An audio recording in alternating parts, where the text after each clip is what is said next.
Everything seems to work against focus. Organizations are always struggling with more problems than there is capacity to execute against. That's part of the problem.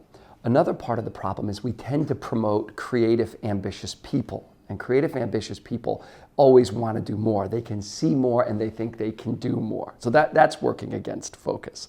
The other thing that's working against focus is this continual source of good ideas. There's always, and we love innovation and we reward innovation, and innovation is exciting and innovation is seductive. But the problem is it keeps coming. And every time you get excited about a new idea, that's one more new idea, and that's a little less focus, and that's a little less focus. And no one argues with the principle of focus. But there are very few who have the discipline to say no to a good idea, particularly if they get kind of emotionally attached. And I might be the worst violator of this, by the way. Why? For all of those same reasons. It's not a natural thing. It's unnatural to be disciplined in this respect.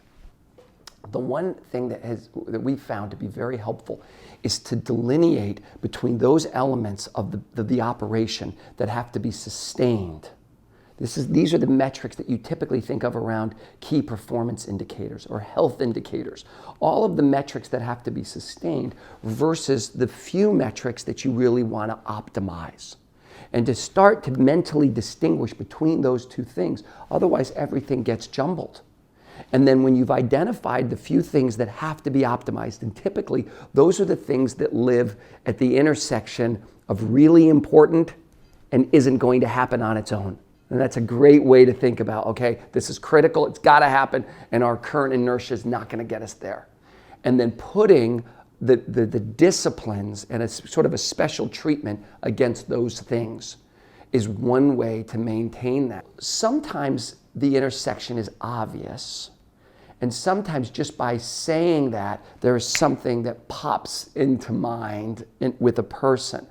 Other times, for instance, there might be a high-level idea that you think of that really fits at that intersection, but there are so many things below that that have to be accomplished that you can still dilute your focus.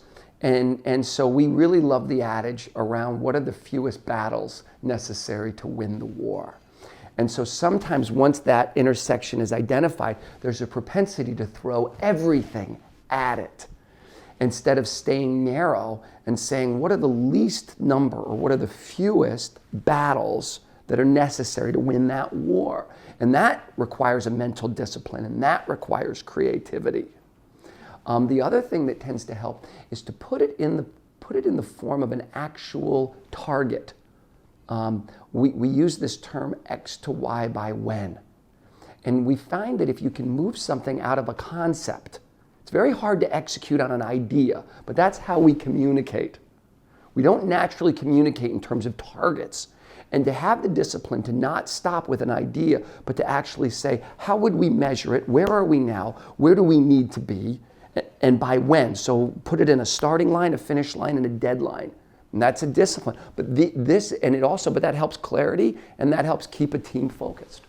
I have such an intimate relationship with the pains associated with violating the disciplines of execution. It's like those are so personal to me that there's a sort of passion that comes from explaining the pains associated with poor discipline.